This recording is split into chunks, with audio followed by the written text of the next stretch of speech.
నాగనాథ్ గారు, పరాభవనామ సంవత్సరం మకర రాశి వారికి అసలు ఎటువంటి ఫలితాలను ఇవ్వబోతుంది? ఈ సంవత్సరం అంతా వారికి పరాజయమా, విజయాలా?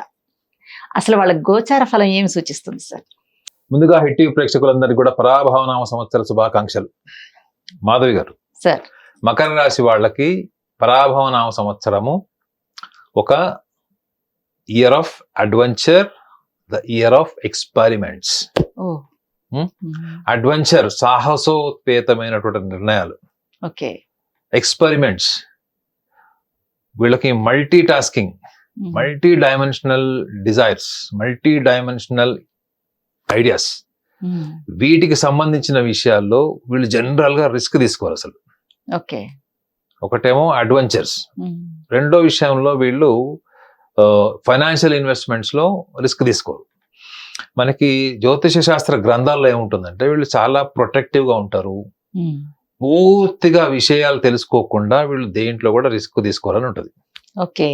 అది ఈ మకర రాశి వాళ్ళ గురించి.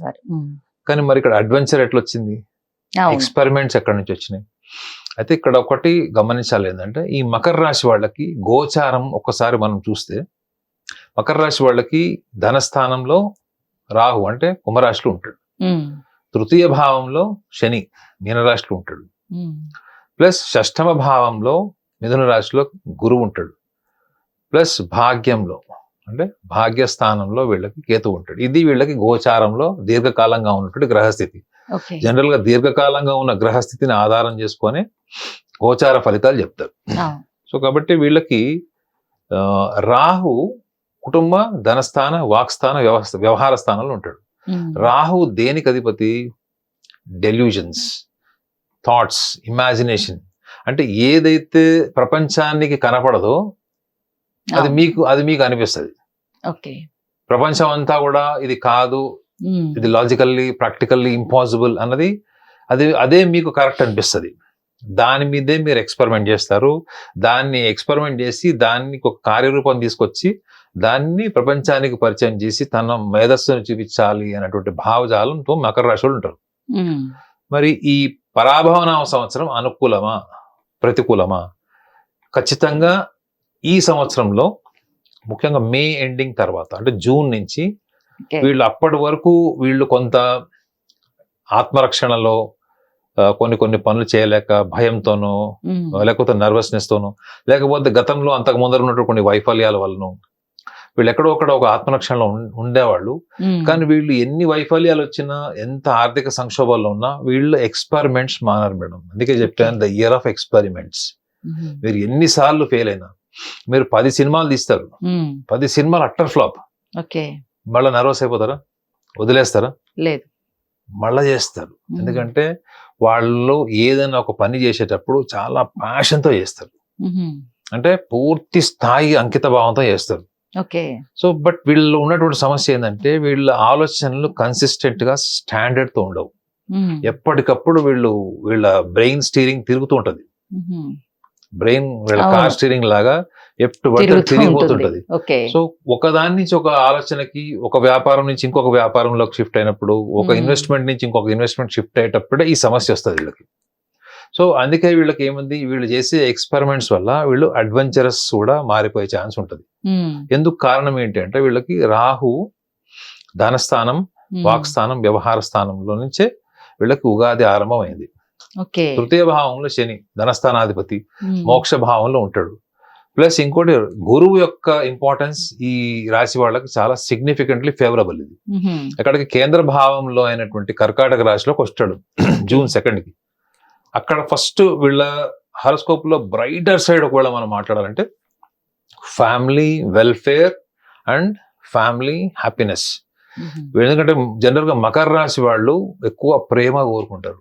అందుకే చూడండి, ఒక మకర రాశిలో పుట్టిన వాడికి బ్రేకప్ అయిందంటే ఎంత తీవ్రమైన మనస్తాపం గురైపోయి ఇంకా ఈ ప్రపంచమే నాకు అవసరం లేదు అనేదంటే ఒక డిస్కనెక్టివిటీ, ఒక డిస్పాషనేట్ మైండ్ సెట్ డెవలప్ అయిన వాడు మళ్ళీ అంత క్విక్ గా రికవర్ అయ్యి మళ్ళీ ఇంకో కొత్త రిలేషన్ ఎస్టాబ్లిష్ చేసుకునే వాళ్ళు కూడా మకర రాశి వాళ్ళు. సో ఆల్రెడీ ఇటువంటి మనస్తాపంతో ఉన్న వాళ్ళు మకర రాశిలో ఉన్నవాళ్ళు last 1 year 6 months what ever it is. So ఈ మే ఎండింగ్ జూన్ నుంచి వీళ్ళు మళ్ళా రిలేషన్ లోకి వచ్చేటువంటిది ఉంటది. సో వీళ్ళకి మానసిక ఆనందం అంటే ఎమోషనల్ హ్యాపీనెస్ అన్నది వీళ్ళకి మే జూన్ నుంచి ఇన్ టర్మ్స్ ఆఫ్ రిలేషన్స్ ఖచ్చితంగా రిలేషన్స్ మాత్రం అద్భుతమైనటువంటి పీరియడ్ ఇది. ఓకే.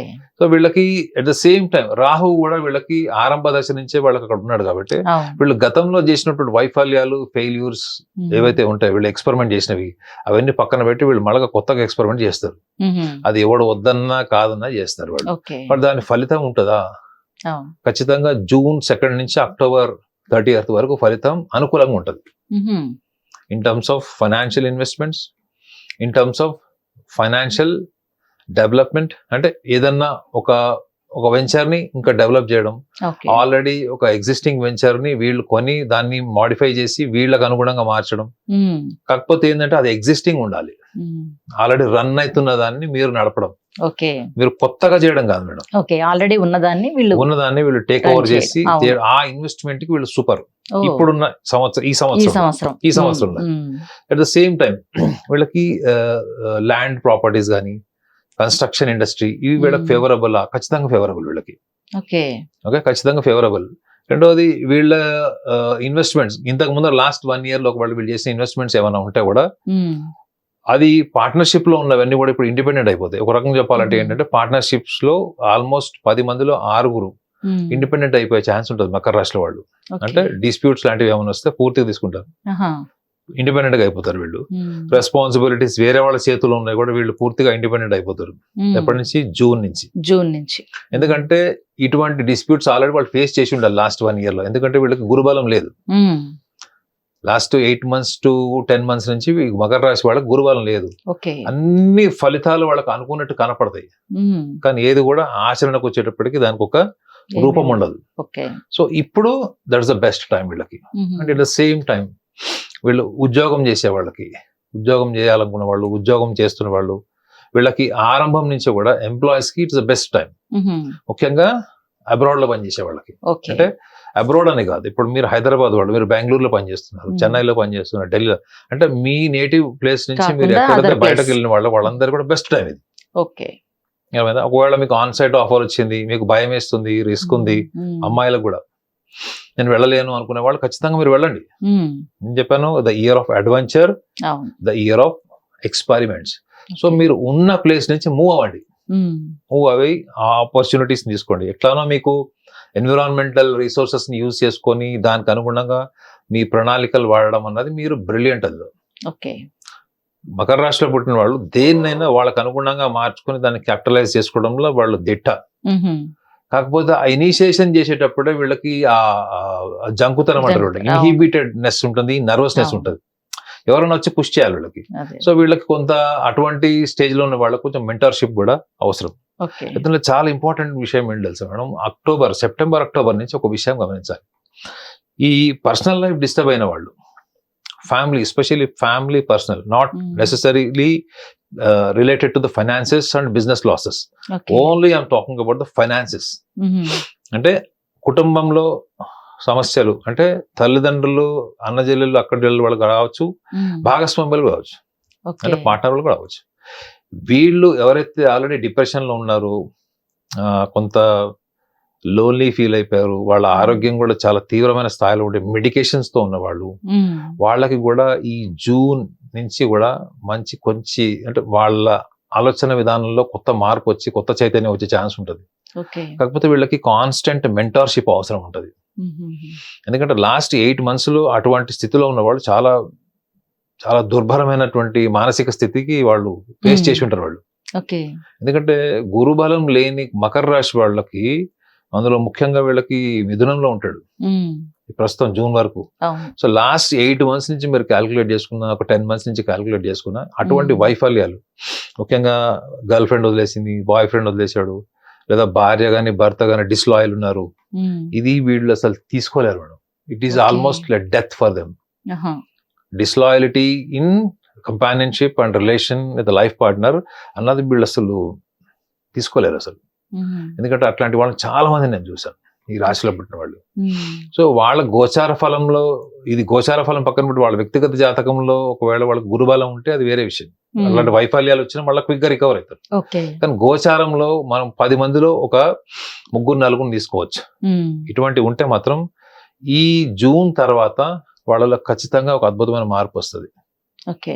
గోచారంలో. సో అంటే ఏంటి, మళ్ళీ వాళ్ళు వాళ్ళ లైఫ్ ని రీకన్స్ట్రక్ట్ చేసుకునేటువంటి టైం కూడా వాళ్ళకి స్టార్ట్ అవుతుంది, ఎస్పెషల్లీ ఎమోషనల్ లైఫ్ లో. ఎందుకంటే మీకు అక్టోబర్ తర్వాత నుంచి గురువు మళ్ళీ సింహరాశిలోకి వస్తాడు వీళ్ళకి, గోచారంలో సింహరాశిలోకి వచ్చేస్తాడు, వస్తాడు. కర్కాటకం నుంచి వస్తాడు.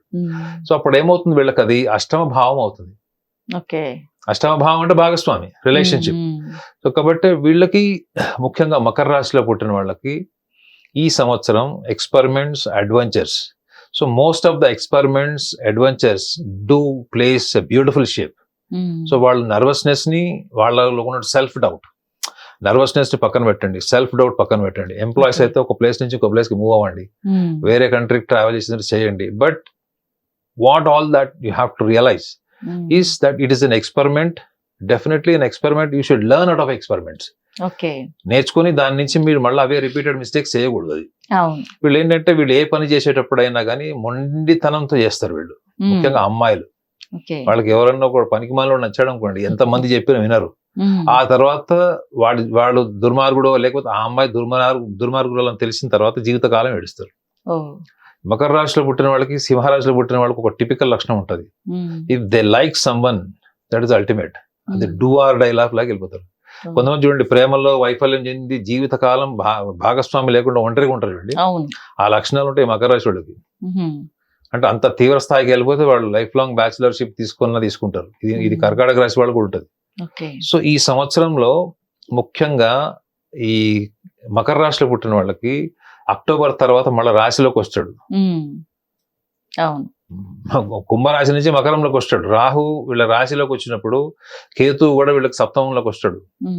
సో కాబట్టి వీళ్ళ లైఫ్ లో ఒక అద్భుతమైన మార్పు, ఒక మార్పు దిశగా వీళ్ళ ఆలోచన, వీళ్ళ బుద్ధి మారేది మాత్రం ఖచ్చితంగా ఆ టైంలోనే. ఓకే. సో ఇయర్ మాత్రం మకర రాశి వాళ్ళకి ఏ విషయంలో వాళ్ళకి ఒక హ్యాపీనెస్ ఉంటుందంటే, ఫ్యామిలీ, కంపానియన్షిప్, లవ్, రిలేషన్స్, వీటికి సంబంధించిన విషయంలో అద్భుతం. ఎంప్లాయీస్ కి అద్భుతం, ఎడ్యుకేషన్, అకాడమికల్ స్టూడెంట్స్ కి అద్భుతం. వ్యాపారం చేసే వాళ్ళకి ఆల్రెడీ చెప్పాను ఏ మంత్స్ వీళ్ళకి సూటబుల్ కాదో అన్సూటబుల్ గా. సో మిగతా అన్ని విషయాల్లో కూడా వీళ్ళు కొంచెం ఈ లక్షణాలు కనుక దృష్టిలో పెట్టుకుంటే మాత్రం వీళ్ళకి పరాభవ నామ సంవత్సరం మీరు అన్నది విజయమా లేకపోతే అవమానం అన్నారు, ఖచ్చితంగా విజయం కింద మారుతుంది. Okay sir. అయితే మకర రాశి వారు ఈ సంవత్సరం ప్రతికూలమైన, అనివార్యమైన పరిస్థితుల్ని అసలు ఎలా అధిగమించాలంటారు? వీళ్ళకి ప్రతికూలమైనటువంటి పరిస్థితులు నేను చెప్పా కదా మేడం, ఏంటంటే వీళ్ళకి ఏంటి ప్రతికూలత అన్నప్పుడు, వీళ్ళు ఏదన్నా ఒక ఇన్వెస్ట్మెంట్ కానీ ఏదైనా ఎక్స్పెరిమెంట్ చేసేటప్పుడు వాళ్ళు ఊహించుకుంది జరుగుతుంది అనే ఒక మొండితనంతో ఉంటారు. అది చూసే వాళ్ళకి మూర్ఖత్వం లాగా కూడా కనిపిస్తుంది. కానీ ఆ టైంలో వాళ్ళు ఎవరు మాట్లాడారు, మిమ్మల్ని ఎంతైనా కన్విన్స్ చేస్తారు, కానీ వాళ్ళు కన్విన్స్ కాదు. సో కొంచెం పట్టు విడుపు, మనకి గ్రహణ కాలంలో పట్టు స్నానం, పట్టు విడుపు స్నానం అంటారు అండి. సో వీళ్ళు గ్రహణం పట్టినట్టు ఉండకూడదు ఆలోచనలో. ఒకవేళ వైఫల్యం చెందినా గానీ వీళ్ళు ఏం ఫీల్ కాదు, that is a part of life అంటారు, సింపుల్ గా అంతే. కానీ వీళ్ళు ఎవరితో అయితే అసోసియేట్ అవుతారో, వీళ్ళని నమ్మి ఎవరైతే ఇన్వెస్ట్ చేస్తారో, వీళ్ళని నమ్మి ఎవరైతే రిస్క్ తీసుకుంటారో వాళ్ళకి కదా ప్రాబ్లం. వాళ్ళని వీళ్ళ వల్ల ఎవరైనా ప్రాబ్లం వస్తే వాళ్ళని కేర్ తీసుకుంటారు, వాళ్ళకు కూడా వీళ్ళు సపోర్ట్ చేస్తారు, వాళ్ళతో లాయల్గా ఉంటారు, వాళ్ళని వదిలేరు. ఇది పెద్ద పెద్ద ప్రాసెస్. ఎందుకు, మీరు ఇన్వెస్ట్ చేసేటప్పుడు మీరు ఒక ప్రణాళిక వేసేటప్పుడే plan B, plan C, plan D కూడా ఆలోచించుకొని ఆ ఫ్లెక్సిబిలిటీ క్రియేట్ చేసుకోండి. వీళ్ళు ప్లాన్ చేసే వరకు, క్లారిటీ వచ్చే వరకు అందరితో డిస్కస్ చేస్తారు. ఒకసారి వీళ్ళ మైండ్ సెట్ అయిందనుకోండి, ఎవరు చెప్పినా, భగవంతుడు చెప్పినా వినరు. అందుకే చూడండి, మకర రాశి వాళ్ళ జీవితం ఎప్పుడు కూడా మన షేర్ మార్కెట్ లాగా ఉంటది. ఇప్పుడు మన గోల్డ్ సిల్వర్ మార్కెట్ అనొచ్చు. ఇప్పుడు ఆ షేర్ మార్కెట్ పోయింది, ఇప్పుడు గోల్డ్ సిల్వర్ మార్కెట్ అనొచ్చు. సో ఇలాంటి మైండ్ సెట్ లోని వీళ్ళు కొంత దెబ్బతింటారు, ఆర్థికంగా, మానసికంగానే ఇందులో ఉంది. అలాంటప్పుడు దాన్ని మీరు పరీక్షించుకొని మార్పు దిశగా చేసే ప్రయత్నం, పరాభవ నామ సంవత్సరం మీ ముందు పెట్టేటువంటి ఛాలెంజెస్ ని మీరు హ్యాండిల్ చేసి మీ బుద్ధి ద్వారా, మీ ఆలోచన ప్రణాళిక ద్వారా వెళ్తే పరాభవనామ సంవత్సరం వీళ్ళకి అంతా కూడా విజయమే. Okay sir. పరాభవనామ సంవత్సరంలో మకర రాశి వారికి ఏ విధంగా ఉంటుందనేది చాలా బాగా చెప్పారు sir. Thank you so much.